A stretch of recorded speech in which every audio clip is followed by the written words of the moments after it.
Welcome back to Ag Unpacked, brought to you by Footprint.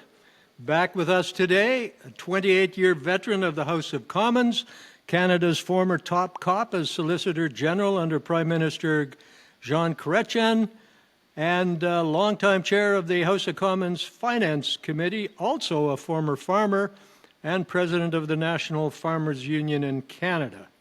Our special guest today is mental health advocate and author Gerry Friesen. Welcome to the show, Gerry. Thanks a lot for having me. Looking forward to the conversation. Full disclosure, Gerry is my older brother. Oh, sorry, I didn't mean to say older. Gerry is my old brother, and he is also the author of the book, The Recovering Farmer, A Journey Through the Labyrinth of Anxiety and Depression. Gerry, tell us first of all, and we're going to be talking about this within the context of farming and agricultural issues, but and we want to talk about the book for a bit. We want to talk about what you currently do, and we'd like to also talk about some of the issues that are going on in agriculture and farming with regard to stress, anxiety, depression, and mental health issues. But why did you write the book? And you know what, Bob? That's a question I get asked quite often, and I'm not sure that I have a very clear answer for it. Ultimately, I was diagnosed with anxiety and depression in 2004. I often say that was a recovery part of my journey, but the discovery part came later, and ultimately as part of that, I was doing some work with the Manitoba Farm and Rural Stress Line, and I often say manipulated into telling my story publicly. Ultimately doing that work with the farm line, I say, was the discovery part of my journey. And so I've learned a lot over the years. It's a journey that continues today.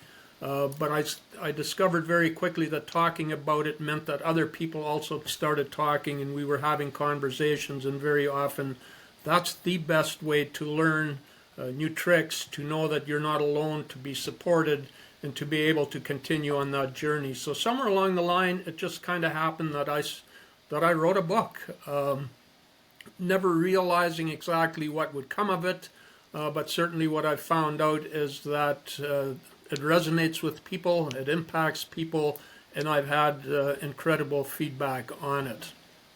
Well, the book comes with some great reviews. And just to the viewers, this is a book, it's a really good read.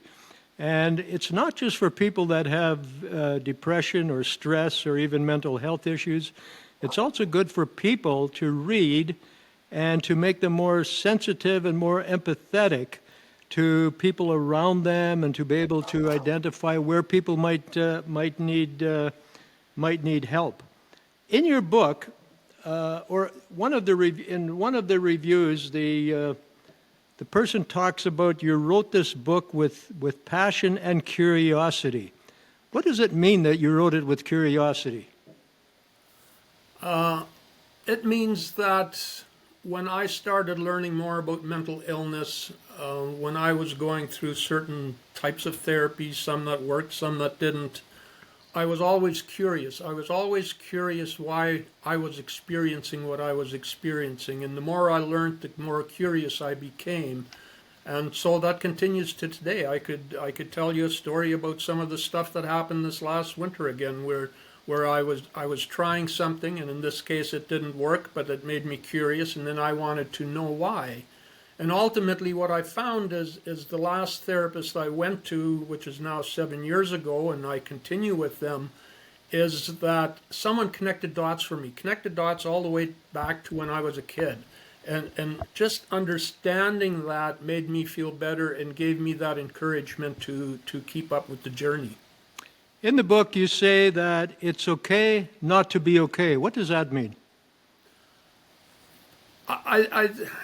There's still a lot of stigma involved with mental illness, and with that we're always in a fight, I suppose, to reduce that stigma, and people often feel shame, embarrassment if they're not doing okay. They think they should be doing better, But I want that message out there that it is okay not to be okay. Because when we understand that it is okay not to be okay, we can be proactive in becoming okay. Right. Wayne, did you have a comment? Yeah, I've heard that before, that line, it's okay not to be okay. In fact, Bob Rae, former Premier from Ontario, an interim leader with the party, I worked closely with him for a number of years in Parliament.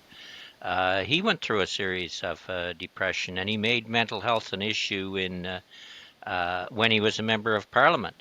Wasn't shy about talking about it, and he mentioned that it's okay not to be okay.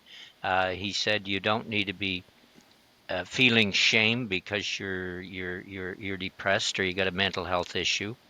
It is kind of it's kind of strange, and we'll I know get into the farm crisis and the impact that has on mental health. But one of the stories I always heard from people in the 1980s when the farm crisis was huge was okay, you're feeling down, you're depressed, you get the mental pressure, this financial strain, and yet when you're walking down the street, uh, people will almost not want to talk to you. They'll go to the other side. Yet if you had a physical ailment, they'd be there to help you. And they're really one and the same. They're issues that affect you in different ways. And the other point I wanted to make, Bob, was and I've heard this and I expect it's true, Jay, is that writing a book on an issue that's very personal to you and in some ways tragic, in many ways tragic to you, is therapy in and of itself. And I do say that in the introduction to the book, Wayne, and you're absolutely right. And people that deal with mental illness often look back on their life as their life has been. Good Lord, I can't say this. As as being a waste. And so when I started reflecting on the past, a lot of that thinking changed. I understood that there was a lot of positives that happened in the past. There were issues in there that I talk about in the book, which also made me sometimes actually move closer to the abyss because I realized what I had put my family through, for example. And so that really discouraged me at points where I would put it aside for a bit. But ultimately, when I looked at the entire picture, when the book was done, I realized that it was significantly therapeutic for me for having done that.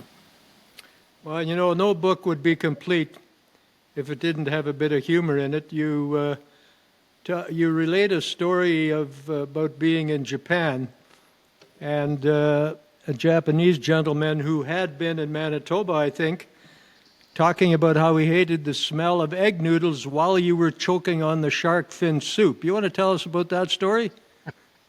Well, and this happened back in the 90s. I went on a trade mission the first time I went to Japan, and I realized on the flight over, when we got closer to Japan and they brought out the sushi, that perhaps I had made the wrong decision about going there.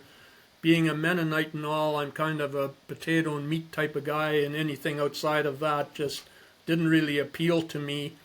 And so, of course, being hosted by the Japanese, all the meals were their traditional Japanese cuisine, and I had a difficult time with that. And so one day, one meal, I was sitting beside a gentleman that had been in Manitoba. He had been chaperoning some 4-H students. And yes, I was eating shark fin soup, which wasn't the easiest soup to eat. And I just made the comment, you were in Manitoba for a month. I'm having some difficulty with this food here. How do you feel about the food you ate? And he said, you know what? In general, it was great. I had no issue with it. But he said egg noodles had a distinct smell to them. And that kind of hit me because egg noodles is actually one of my favorite dishes. And so it's interesting when I got home, I did the sniff test, and yes, they do have a distinct odor to them, but I still love them. There you go. Great You're story. not the only meat and potatoes guys there, Jay. You know, in the last bit about the book, before we go into some of the work that you do, Gerry, in the book, you talk about asking someone, if you had a broken leg, would you go see your pastor? Well, and Wayne alluded to that, Bob. I was out and I've done a lot of farm debt mediation over the years, since 2000 actually, and I was dealing with a farm family. And while I was talking to the younger generation on that farm, he mentioned, and they were going through significant financial challenges. He mentioned to me some of these things that were starting to happen with him, and I said, "Look, man, you're dealing with some mental health challenges here." I said, "You need to go to a doctor." And he looked at me and he said, "Well, wouldn't it be okay if I just went to my pastor?" And I said, and I was pretty quick to respond, "Well, would you go to your pastor if you broke your leg?"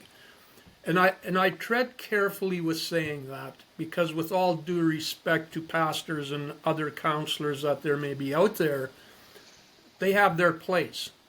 But like Wayne alluded to earlier, we have to normalize the fact that a mental illness is no different than a physical illness, and to address those, you need to go see the proper professionals to get that done.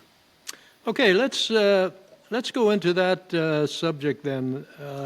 The issues that farmers have to deal with, the stress that they're under, and some of the challenges that they face and how they face them and how they deal with them. Wayne, we did a podcast quite a while ago about the agricultural environment, or even income environment, in the 80s and early to mid, maybe late 90s. And I know you have some personal experience as well, because you were the president of the National Farmers Union for a while. I'm sure you heard a lot of stories about some of the stress that farmers were in. We talked about how the suicide hotlines had started, the stress lines had started. Tell us a little bit about your experience. Perhaps you have a personal experience, because I know you were a farmer as well. Tell us a little bit about that. Well, first, I'll start with the Farmers Union in those in the early 1980s, 81, 82, 83, was when interest rates really took a jump. Inflation was high, interest rates were high, and I know in my own operation I was paying 23, a little over, I believe it was 23.5%, but it was at least 23%, so. Putting her 25 cents at every dollar that is going to interest, and so farmers were really in trouble at the time. There was the penny auctions in Ontario. There was the farm crisis hotline set up. Eugene Whalen, to his credit, set up the debt review boards, which did help. The suicide rate among farmers was the highest of any occupation in the country, even higher than policing. And part of the reason for that is, on a farm, it's one thing to lose a business. It's tragic, and that causes mental stress and maybe thoughts of suicide. But on a farm, and especially in those times, you're not only losing your business, you're losing your job, you're likely losing your home. You may be the third or fourth or fifth generation on that farm, so it falls on your shoulders that I'm the one. You're blaming yourself for what's gone wrong. So that really increases the mental stress on individuals personally. We turned to used to be a lieutenant governor after that time became lieutenant governor, Linda Haberstock in Saskatchewan. We turned to her. She was a psychologist, and she worked to help us develop the farm crisis hotlines that farmers could call into, try and get advice, and so on. And the other aspect of this is that typically when you're in financial trouble and things are going terribly wrong, you take it out on those closest to you. And so the domestic situation between husbands and wives and families was very serious at the time as well. Turning to personally, I was in financial trouble myself during those times, and you may think you're tough and you're strong, but when you've got this, think you're getting the creditors' calls. They're calling every day. Your kids are getting the calls when you're not in the house, and so you're not sleeping right. You're not getting proper rest. And I can remember walking across the yard at 5 o'clock in the morning to start to milk. You know, family'd be better off if I knocked myself off. That's the thoughts that go through through your head. And so what my view on it is, you cannot really understand this issue. You can explain it. You cannot really understand this issue unless you've been there yourself. That's you can't understand the immense reality. Like you talk to people, oh, they're tough, but when you're in that situation, you're not sleeping, you're thinking about it all night. Those are the kind of thoughts that go through your mind, and that's why it's absolutely critical to have farm crisis hotlines set up, to have it done in a way that's comfortable for you to make the call when you need to, because you probably will need to. Okay, thanks for that, Wayne. Gerry, tell us a little bit about what you do in this on this issue.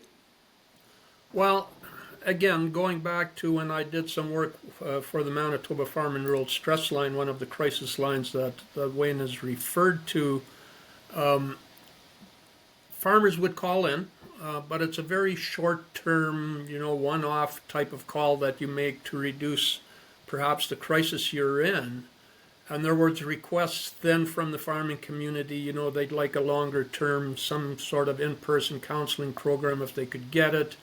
There didn't seem to be the will or the resources at the time to do it. Myself and another colleague did talk about it. But over the course of the years, and that was back in 2010, so 15, 16 years ago, I got a call 4 years ago now, I believe, from one of the colleagues there asking whether I'd be interested in setting up a program in Manitoba. There was one on Prince Edward Island, which has been there for 20 some odd years, I believe. There was one started in Ontario in a few counties, so we were looking at them for some direction. Long story short is we were able to put together what we call the Manitoba Farmer Wellness Program. It's based on a few solid cornerstones, as I call it. Number one, it should come at no cost to farmers. Number two, it should have flexibility to meet the farmers where they're at regarding time, so it's available evenings and weekends. It needs to be flexible with short wait times. I know that wait times in our medical system can be atrocious, to say the least. And the fourth one, which was kind of the most important one, was that our counselors were to have a full, deep understanding of agriculture. As again Wayne alluded to, farmers have these unique stressors that a lot of other people in society don't, and so we needed these counselors to be able to understand when the farming community came in, to see them. And so that's what we were looking for. 3 years ago in March, we opened our doors. We had 4 counselors here. We had gotten some funding. It was kind of interesting. It was almost like the floodgates opened. There was organizations, commodity groups, businesses that were all too willing to support us financially. The money came in. We were able to get it off the ground. Our numbers have over time increased. They doubled in the second year, came close to doubling in the third year, and this year, in our fourth year, we're close to where we were at last year. So those numbers keep increasing, which I always say it's good news, bad news. The bad news is that the program is needed. The good news is that the uptake is there. And just over a year ago, actually, the provincial government came through and really started supporting us financially through SCAP, or the Sustainable Canadian Agricultural Partnership. We have funding from them for the next 4 years. And so that really solidifies the base and really gives us a good program to provide to our agricultural community. Is there any money coming from Agriculture and Agri-Food Canada for this, or from the health minister? Well, Bob, it comes through the Sustainable Canadian Agricultural Partnership, which is a 60-40 program, 60% feds, 40% province. So where I believe it comes out of agriculture there, but I'm not entirely sure. Okay, so Wayne, you will also recall when we did a podcast on farm income, we were saying, well, things have improved from the mid to late 90s. Net income is up. Most of the farm debt, although it's at record high, was good farm debt, if we can call it that. But apparently there is still some stress, and I'd like to get into what some of that stress is. I guess it's not all about finances. There's many other things that create stress in farmers these days. Wayne, do you want to comment on that before I go to Gerry? Yeah, yeah. Yes. There's many stressors beyond the financial aspects. That's for sure. But the thing in the farm today versus 1980s, the financial numbers are just so big. The Bob, you mentioned farm income and debt. I mean, debt on the farm is way up there. There's no question. I don't know the exact number now, but whether you're buying a tractor or a cow, the costs have just massively increased. So you're having all that financial aspects of the operation in terms of the big numbers, and when anything goes wrong, you're gonna have a shortfall. But there's all the other stressors out there in terms of everything from the weather to marketing. To the sale of your products. I mean, just as an example, if you were a U.S. farmer right now, ours are affected too, but you were a U.S. farmer, Trump decided to cancel U.S. aid. That U.S. aid bought $2 billion of farm products in the United States. Those farmers were preparing and putting their crops in when all of a sudden it's canceled. Your market's gone just like that. For us here, as an example in PI, I chair the board at the Atlantic Beef Products Incorporated, and we've opened up a market for beef in Japan. A very good market. They pay good prices for the products that we ship. It's shipped by boat. Takes a long time to get there, but it's still high quality. When Trump put the tariffs on China retaliated and is not buying American beef and some other products in the U.S. 400 plants that China had inspected that were able to ship beef to China. China doesn't authorize those plants now. So, as a result, Trump's tariffs on China closed the Chinese market to American beef, and they're now dumping their beef into markets that we're selling into. Hasn't affected the farm price yet, but it's certainly affected the profitability of the plant, and both goes in hand. You've got to have plants and you've got to have farmers, and both have got to be able to survive. So those are some of the other stressors that's out there. There's always something, whether it's equipment repairs, cost of equipment, capital cost, interest rates, weather, storms. It's all there. Yeah, prior to the show when I was talking to Gerry, he mentioned Trump and China as well. It would be nice to be able to have a conversation nowadays without always bringing up Trump, but I guess that isn't going to happen for a while. Talk to us a little bit about the stressors that farmers currently have, Gerry. Well, and Wayne is right, and I often categorize stressors in two categories. One is stuff you can control. Other stuff is stuff you can't control. And of course, when we talk about stuff we can't control, that's that everyday stuff we go through that do create stress, but not necessarily bad stress, unless it piles up and lasts for quite a long time. But the stuff we can't control, and of course, something like tariffs, like Wayne talked about, Mother Nature and the weather, when there's trade actions like on canola with China, when there's threat of rail strikes. All of these things are outside of the control of farmers.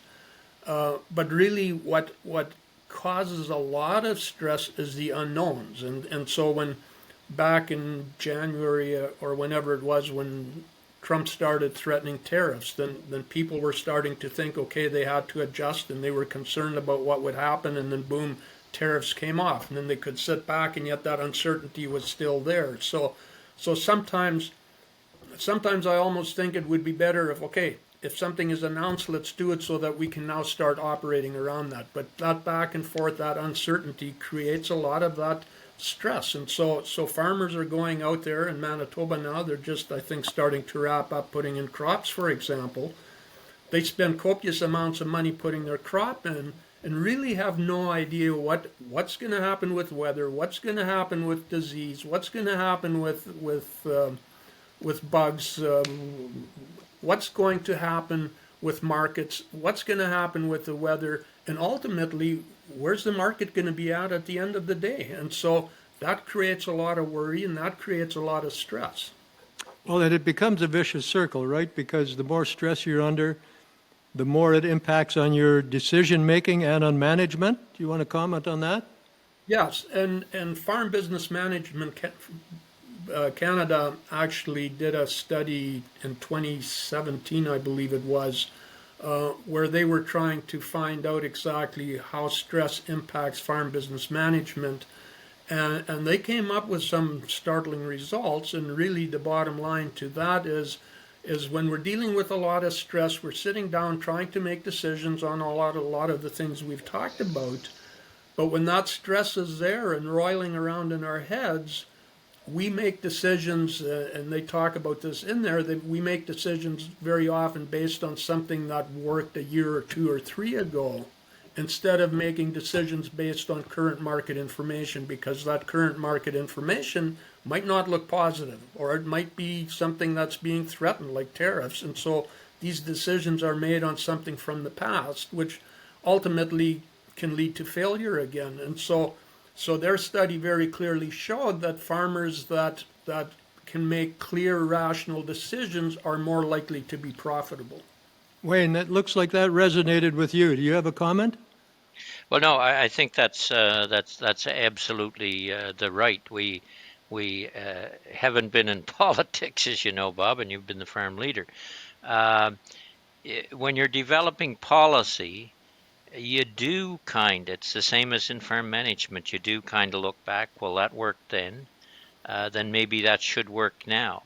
And so it's very hard to get your mindset into how is this really going to operate in the context of these times and in the future. And the other part of the thing that made me smile was when you were talking about the farm business management study. Part of the problem, even in Ottawa these days, or especially in Ottawa these days, is the people that are in departments don't necessarily understand the industry they're supposed to be representing. I mean, if you're a DVA employee now, you can transfer to Agriculture Canada. You know nothing about agriculture, but there you are as an employee in Agriculture and Agri-Food Canada. And I think it's one of the things that's wrong with Ottawa. You've got to bring in people that have skills in that industry, that understand that industry. I've told Bob this before. The best deputy minister ever in Canada was a guy who started in the field as a field worker and worked his way up to become deputy minister. He knew the department intimately, he knew the farm sector intimately, and he was a big asset to Eugene Whalen when he was minister. Did I know him? Who was that? I'm trying to, I just had a mind blank here. Oh, It'll come to me later. it'll come to you. But when you were talking about that, I couldn't help but think about the saying there: those that don't know and they don't know that they don't know. Those That's true. those are the ones that are a problem. But the other thing is it's really, really tough to be proactive when you can't keep up with how much you have to be reactive to, right? It's the difference between being proactive and reactive, but when there's things coming at you so fast that you're just continuously reacting, it's tough to be proactive about. The deputy minister was Sid Williams. Sid Williams. Yeah. Okay, Gerry. Oh, go ahead. You have a comment? Well, I was just going to say and break this down into something a little bit simpler. I often talk about the fact that we have two brains. We have a thinking brain and a feeling brain. And the thinking brain is methodical, it's accurate, it can figure things out and work its way through things. The feeling brain is much more quicker to respond. In fact, it's somewhat of a drama queen. And so what happens is when we're under a lot of stress, that feeling brain will kick in before the thinking brain will. And so that's why it's so difficult to make the decisions that we have to make. Now, you've also told me about surveys that you've done in this field, Gerry. Tell us a bit about that. Yes, the University of Guelph actually did one in 2016, another follow-up in 2021, and I believe they're coming out with another one in early 2026. But the one in 2016 showed that 45% of farmers were feeling moderate stress, but there were some numbers in there that were actually somewhat alarming, and one of them is that out of 1,100 producers that were surveyed from across Canada, 58% would qualify for an anxiety classification, which means that if they would go seek professional help, they would be diagnosed with an anxiety disorder. So that's 58%, and you can rest assured that a lot more above that, or a lot of them are also feeling anxiety. So that was really concerning, and then also it showed that 35% would meet the classification for or qualify for a depression classification. In a follow-up survey they did in 2021 is that actually the number of farmers feeling stress, and again it was 1,100 farmers from across Canada, 75% were feeling high stress. Those other numbers about anxiety and depression were somewhat similar. But what came out of this one in 2021 is that there was an increase in alcohol for coping.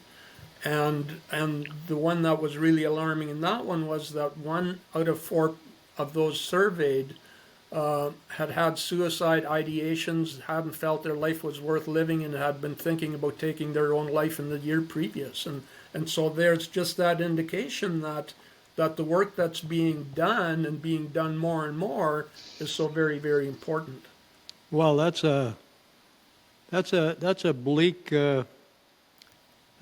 story. Did any of this ever cross the desk of the finance chair or the finance committee? I don't mean alcohol. I mean, I'm sure that was involved too. But did any of these issues ever cross the finance committee's desk?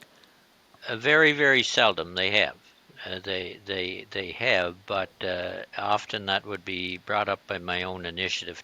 Farmers tend to, and even people in the mental health field, farmers tend to go to the agriculture minister. Mental health fields tends to go to the minister of health.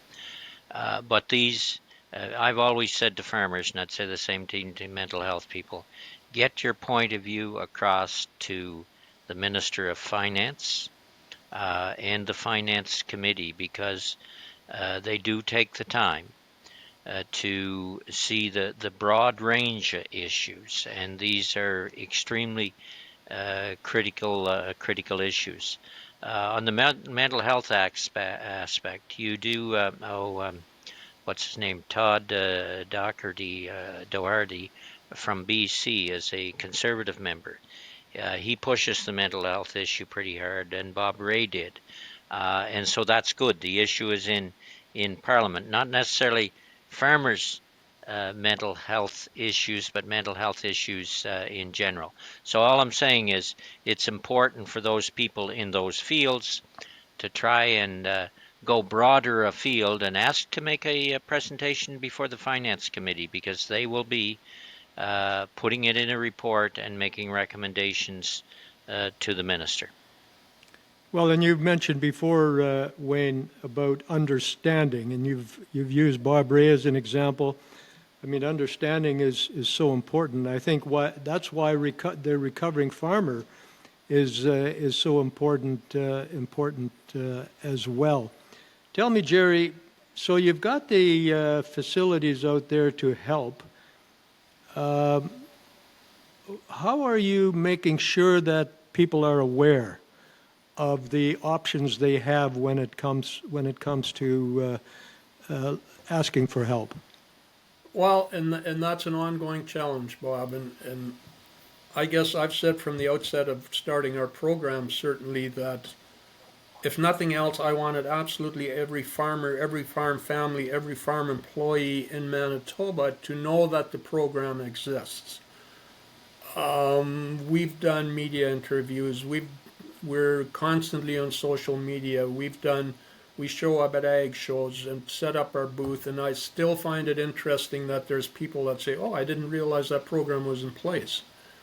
And I suppose it's to a degree. I'll use an example, and that is I came home some time ago and I had a plumbing issue, and I'm going, "Well, I need a plumber. Who do I call?" You didn't go to the pastor?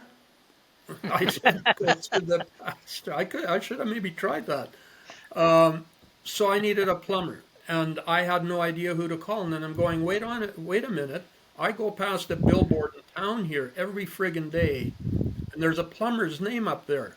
I remembered that, but I had no idea what the name was, right? So I had to hop in my car, go back to the billboard to get the name and number. But that's the way we are, right? We see things but don't take note of them till we actually need them. And I think very often that's the case with mental health and agriculture as well.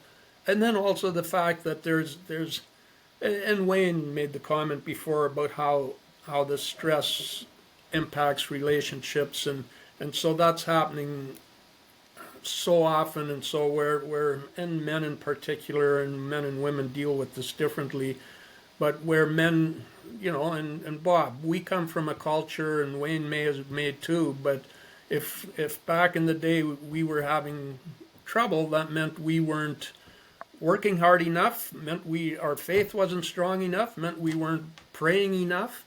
And so we would work harder. We would try and work our way out of that. And we all know that's impossible.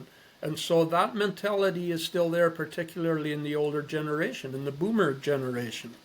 I see now with the younger generation, I see it in my kids, I see it in farm families that I meet with, is the younger generation is much more open to talking about it, which is really encouraging. Well, and that's I all. might, Go ahead, Wayne. I might say, Bob, that like even when I was at the center of the action in terms of being in politics, um, even though they're federal government programs, you sometimes don't know about the programs that are available. And we may be in an information age, so-called, in terms of the media technology and so on, but we've got an overload of information, but not necessarily always the information we need. So I just would say that it's critical to try and get that information out there to the farm community on programs that are available, because I certainly wouldn't know them all, and I doubt if many people do, but that farmers understand this program is available and you can access it. That's what's you just got to be on it all the time, because it just kind of slips through the cracks. Well, and you were talking about the perceived stigma, Gerry, and there is still certainly a feeling out there that if you have to ask for help, that means you're weak. Would that be a right assumption? Uh, no, that's happening, yes. Is it right? No. In fact, stepping out and asking for help is actually a sign of strength. It's quite the opposite of what people think. And I know from personal experience, and I've heard enough anecdotal evidence that I know stepping out, taking that first step and reaching out for help can be incredibly beneficial. And even to break it down before you go see a professional, opening up, being able to talk about it, verbalize what's going on in your head. And I'll tell a little story, Bob. And a neighbor of ours dropped by when I was still farming, and I was not in a good place at the time. And he took a look at me, and I think he probably saw I wasn't good, and he asked, "How are you doing?" And it doesn't matter how we're doing. We'll always say, "I'm fine." Another day in paradise, ha ha. But that day, instead of responding that way, I started talking, and I started verbalizing everything was going on in my head. And that does a few things. Number one, when I started verbalizing, I realized that a whole bunch of what I was thinking was actually BS, wasn't reality. But secondly, it was a neighbor that just sat there, listened, didn't provide any answers, normalized and validated what I was feeling. And when he left after an hour, it was like a huge load had come off my shoulders. And so just by opening up like that, that provided the encouragement to seek even further help. And so we have to normalize being able to talk about what we're dealing with, and not be ashamed and not be embarrassed, and certainly not for any time at all think that it's a weakness. In fact, again, I'll repeat, it's a show of strength. Wayne. No, I just think it's when you make that first step to talk about the problem and how it's affecting you mentally. That's actually not a step. It's a leap, and then it does become easier after that to talk about. And part of not going there to talk about it is, number one, you're ashamed. You shouldn't be, but you are. You're embarrassed. Or, as I indicated earlier, the fifth generation on the farm, and now you're the one that's in financial trouble. So all those factors are there, but to open up and talk about it is what's critical. It's just like a problem-solving thing. If you don't know what the problem is, you can't solve it. Is there anything interprovincially going on with the resources you have, Gerry? Do you ever meet with the organizations from other provinces? Yes, in fact, and it has grown exponentially over the last 4 or 5 years. I mean, we have a national organization such as Do More Ag, based out of Saskatchewan, that provides a lot of resources. We have another national organization, the Canadian Centre for Agricultural Wellbeing, which started up 3 years ago, I believe. They're from the University of Guelph. They've done a lot of these surveys and done a lot of research. But also, I think we were the third program to get started in Manitoba here, and like I said, we're in our 4th year now. But since we started our program, I believe there's a program in every province now that people can access this type of counseling, and so that's there. It's awesome. I said at the outset, I remember sitting in on a national meeting with some of the folks involved in trying to set up these programs, and I said, wouldn't it be great if we could all meet on a regular basis and collaborate, because we're all trying to achieve that same goal. The bottom line is we want to help the farmers, the farm families and employees out there, and here we are a few years later, and yep, on a monthly basis we're meeting with a group from across Canada. And again, we can help each other, we can support each other, we can get encouragement from each other, and that's really, really beneficial for agriculture. So, is there any, and I mean, Wayne isn't in government anymore, but he's still got connections. Is there anything more the federal government could do? Well, again, and I hate going down this path, but I will. I told you that our provincial government really stepped up a year and a half ago with providing funding through SCAP, which is that Sustainable Canadian Agricultural Partnership. I know Wayne was talking before about agriculture departments, mental health, and finance. I know that in this province, certainly for a while, there was a little bit of a dispute who would actually support us. Would it be mental health or would it be agriculture? And when that happens, it very easily slips off the radar. I've heard those same challenges from other provinces. We're just very thankful for what our government has done here, And so that funding, and we have a good this group I just talked about has a real good connection in agriculture in Ottawa who's part of these meetings. And so I've talked to her quite a bit over the years when we were talking about trying to get government funding. And so all of that is there. But there's sometimes too many cooks in the kitchen, and things become diluted, and things get lost, and nothing happens. I think I'd come in there, Bob, if I could. I think it's critical that on the agriculture end, with Agriculture and Agri-Food Canada, that the mental stress issues on the farm become part of the mix. That even the senior staff, the ADMs, the deputy minister, need to understand that, like those numbers you gave earlier from University of Guelph, I believe it was, that have increased. That tells me there's, you're gonna hit a breaking point at some time.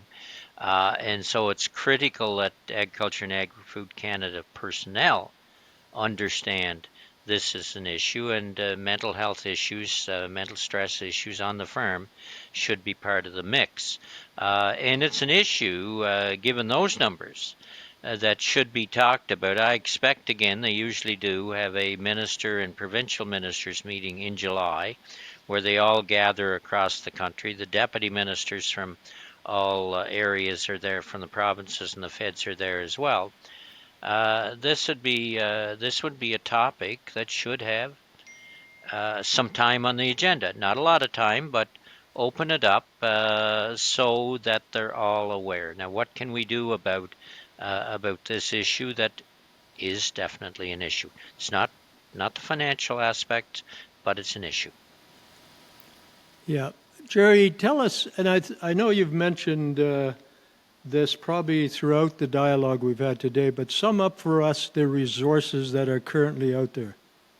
Well, again, Do More Ag and Canadian Centre for Agricultural Wellness, they're both not-for-profits that are doing a lot in the research field, something like the surveys I talked about. They're providing ag-informed workshops. Do More Ags is called Ask, Talk, Listen. CCAW's is In the Know. Really key 3-hour workshops that provide a basic understanding of agriculture and the stressors they go through, and the mental health and how this stress affects mental health. Those workshops are well worth attending just to learn more about them. And then, of course, again, the provincial programs that are there. I believe there's a program now in every province. I may be wrong in that, but certainly in most of the provinces that provide no-cost counseling to farmers. They have different criteria in each province, but certainly in our province, and I love this, is we provide 9 no-cost sessions to farmers, their families over the age of 16, and farm employees in a calendar year. And so that's what's out there. And so we have to keep pounding the pavement. We have to keep getting people to normalize the conversation, and we have to get people to make that one call. Well, it strikes me that one of the stressors farmers must have is dealing with an increasing consolidated upstream and downstream industry. I mean, what more stress can you get if you suddenly can't fill your contract and you're being sued by a very, very large company? Perhaps the upstream and downstream industry would be willing to step up to the plate and provide some funding. Well, if you're talking to me, we get lots of funding from, I suspect, some of those folks that you're talking about, both upstream and downstream. They've been willing to belly up to the bar, as it were. And They realize I think I agree with you. I know they have some of the bigger companies have supported these programs over the years, and associations that work in this area, because they know the impact. They see it. They see the end results, or they're impacted financially as well through the system. So their support's critical and much appreciated. well, and talking about stress, We now know that Wayne didn't have enough stress in the 28 years that he was in Ottawa, so he decided to produce potatoes in war-torn Ukraine. That should probably convince him that he's had enough stress. Is there anything It else? does. Go ahead, Wayne. It doesn't. It no. It does indeed. We're sure feeling it this year. Is there anything else you would like to add, Gerry? Well, no, I love to leave, when I'm involved in one of these, I always like to put out 3 points. And that is, one is you're not alone. There's others out there that are facing similar challenges. Number two is it's more than okay to reach out for help. And number three is there's hope and relief.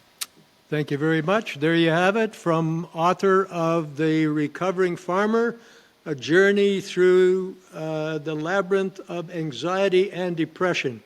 Thank you very much, Wayne, for your comments. Thank you very much, Gerry, for coming on your show. And thanks to the viewers. We'll be back soon. All the best, guys, and remember, it's okay not to be okay.